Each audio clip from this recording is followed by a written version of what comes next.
I respond to a ton of stuff that don't say that I have a talk on like a tiny part of the side of running the business that they don't touch on, which is recruitment. And progress is one of these words you don't hear very much around recruitment. It is one of these things. It is obviously stuck in social convention and networks, that kind of thing. And I guess most of us have gone for a job that seems like a long shot and thinking, if only they knew what I could do, then I would definitely be the best person for this job. And that's a problem my company's trying to attack from the other side very recently, and we've come up with a weird solution to, or a solution that's strange at first sight. We're 30 people at the moment, and we are aiming to grow to 100 within 5 years. And yes, it's about the recruitment process. There was this paper published in '97 by Claudia Golden and Cecilia Rouse around bias in hiring. It was called Orchestrating Impartiality, and they found that in 1970, 5% of players in the top 5 rated US orchestras were women. By '91, that had risen to 25%. And the authors attributed that to the use of an anonymous audition process, which wasn't necessarily a new thing, but it was something that was being increasingly used through the 70s and 80s. An anonymous audition is simply where the candidate of the orchestra goes and plays behind the screen. They take off their shoes so that there's no sound of high heels and that kind of thing. And the panel make their decisions based on what they can hear and nothing else.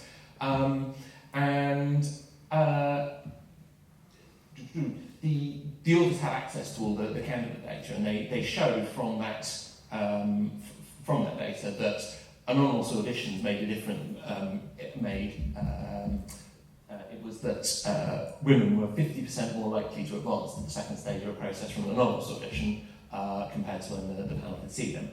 And that was something that started something going in my head when we were struggling to hire, and we had a fairly conventional process that we would put an advert out, we would collect CVs, we'd schedule some interviews, everyone would turn up, and we would make a decision when we ran out of candidates. And after reading that paper, I thought, well, if we can set up a way of testing the skills that we want from particular candidates, and looking at nothing else that was relevant, that would improve the process, and that was the start of it. It also made me aware of the sort of biases we used to have around our own hiring process, which was, in hindsight, a pretty shameful one sprung to mind. We hired, the position we've interviewed for most often has been system administrators, people to run Linux systems and help out our customers with their Linux systems, of which we have thousands and thousands. And we noted that a lot of our sysadmins were people that had rather extensive home computer networks, usually far more complicated than they needed to be. And so we thought, great, this is a great interview question. We should ask them about their home computer network and how complicated it is and how unnecessary the routing steps are and all this kind of thing. And of course, what this was testing for was what this was screening for was a whole other set of things. It was the size of house, a set of interests we might have shared in college, an amount of disposable income to spend on all this pointless pile of technology. And so we were screening people for everything but the job we wanted them to do. And at the same time, late in the day, but 2012, 2013, I started paying attention to this flood of discrimination-related horror stories coming out of Silicon Valley. And there were some very, very brave people who started to put their careers on the line by calling out the treatment they'd had at the hands of these usually venture-backed US tech firms. And they're just laying out the problems they faced at work just for being who they were, which was by and large women and people of colour. And I thought, well, in one sense, all of these stories of discrimination were coming out of firms that I thought maybe we didn't have much in common with, but until I dug down into some of them and found that there was one rather central point of similarity, which was a lot of these firms came out of the culture of free software and hacker culture, that kind of thing. It's something that we've got a lot of appreciation for at Bytemark. But what was what a lot of these companies have brought with them was the rather gross culture of how these communities self-organise. And there's a whole other talk about that kind of thing. But anyway, it's an extremely conservative culture that is, despite its protestations, quite resistant to change. And so this is obviously not industry news to anyone here, but these stories stuck in my brain when I thought about our hiring process. So the goal I pitched to our board was about a more precise, less biased hiring process. And I wanted to specify the skills that we wanted from future employees and ignore the irrelevant details. So, because I'm communicating in software, I pitched this goal, they basically okayed it, and set to work putting together some software. And what it did was this: it was just a sort of a bit of messaging software and a careers notice board that put up our positions. But when a candidate signs up to apply, they only leave a cover letter, a mobile phone number, and a pseudonym.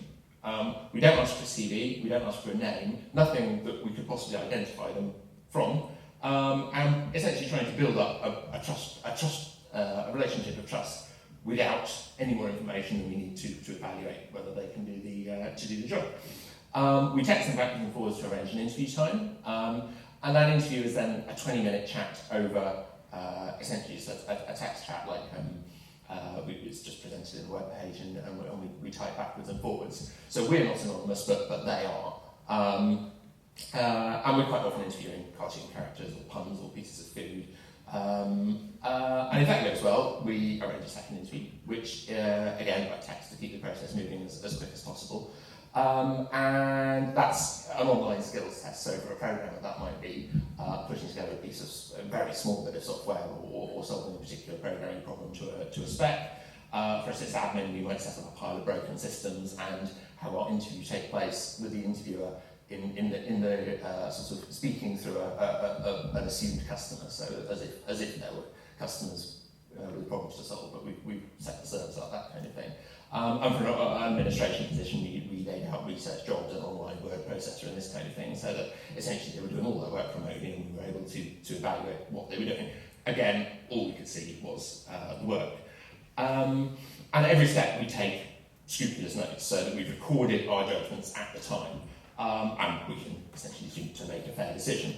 That was really important to write things up at the time before we've actually met them. If you ever try to record meeting notes, for a meeting that you kind of didn't want to write up, but you said you would, and it's 4 days later and you're trying to remember, you tend to ignore some of the things that are maybe your your own less useful contributions to the meeting, that kind of thing. So finally, after this selection process, and we meet the candidate, we ask them to stand up in person. And that's when they submit their CV, we look at their web pages, whatever public profile they have, and we talk through with them a sort of traditional interview time, how they found the challenges. And the start of this third interview is where we noticed a big difference. We're back to the traditional interview. Sorry, stop. What colour is that light? That's solid red, so you've got about a minute and a half. That's great, okay. So the start of that third interview is where we noticed a big difference. We're back to this traditional interview setup, but what we've done is we've skipped all the stuff that leaves people cold in an interview. We're starting a conversation with somebody and we're talking about work they've already done. And so a lot of the interview nerves, the design of it was that a lot of those interview nerves would be gone. One candidate even told us that they were reluctant at the end of this final interview just before this interview to send their CV and de-anonymise themselves. And another essentially felt that the sort of authenticity of the process was something that gave them confidence in the company, a company that was just starting to know. And that was definitely the sort of feedback we wanted. So we've hired 8 people, retained 7 in the last just over a year running this process. And unlike the orchestra research, we don't have any data on of these 200 candidates. We designed this process to build trust gradually with people. And so we didn't ask for the statistical data that might make for a useful study. And I don't know how to collect that without prejudicing the sort of trust model that we were building.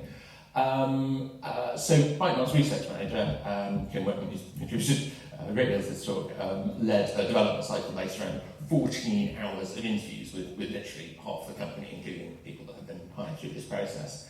And she uncovered, her and the team uncovered some psychological barriers that we'd introduced, mainly around setting expectations and communicating well with candidates. That's the difficult thing. We're communicating almost exclusively by text message, and so the candidate is seeing messages back and forwards, essentially with a stranger, to arrange a job interview. And so we've created this new barrier, and hoping that it was a decent trade-off against the old ones of having to turn up and put your CV up front and this kind of thing. We had some real usability issues, so that when one candidate saw that all the messages were being signed off by Pam, they assumed it might be an AI, a shared alias, or anything other than just a real person called Pam at our office answering these text messages. So we tried to reduce the reliance on text message and send multiple messages, and generally over-communicate, as you do when you're trying to communicate through a restricted medium. We found candidates who are struggling to pick an alias, because it's a question about how to redefine your identity, which is an odd question for a job interview or job selection process. And so we added in an option to automatically pick the random alias from, so they didn't have to engage with that sort of redefinition right at the start of the process. And we also found that text messaging is a terrible way to communicate with people. Despite the fact we got through 200 candidates, it was quite an anxiety-inducing process. So we're working on ways to make sure that the text messaging is only needed for sort of authentication to start with, and then we can keep it anonymous through communication on a web page. Overall, we found that the career site is achieving the narrow goal that we wanted, which was to make us more certain that we hired the most qualified people for the job. There was an upside that I hadn't planned for, which was that part of the purpose of doing this, or part of the unexpected upside, was that I actually got recruitment off of my plate as a managing director. It was something that I did as a sort of solo effort. Dragged a few people in for to do an interview here and there. There was no process to it, and I think that the results suffered for it.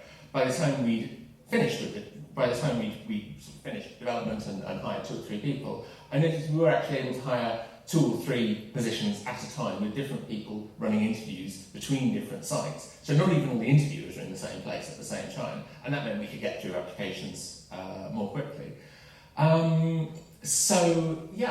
That's how we ended up. As I said, I tend to communicate these kind of important business decisions in software, but after talking it through with as many people as we did, the software was just this kind of weird lens. This bit of messaging software was just a weird lens to look at a very, very important business process.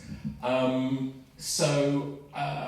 I usually it's up to you, but I believe if your company has a written hiring process, and any other person in the company can follow, or group of people can follow, you're off the starting blocks to being a fairer workplace. And while you might not want to go this far, I think anonymity is a hugely important planking out process as well. It's a tough sell, but it's not put off applications. In fact, I believe we've had even more than before, and we've certainly been able to interview more people through a lower ceremony process. We're continuing to push our recruitment process and software further through more research cycles, and I hope you will think about your own recruitment processes the same way. We're hiring right now at careers.bytemark.co.uk. Thank you very much for your time. Thank you.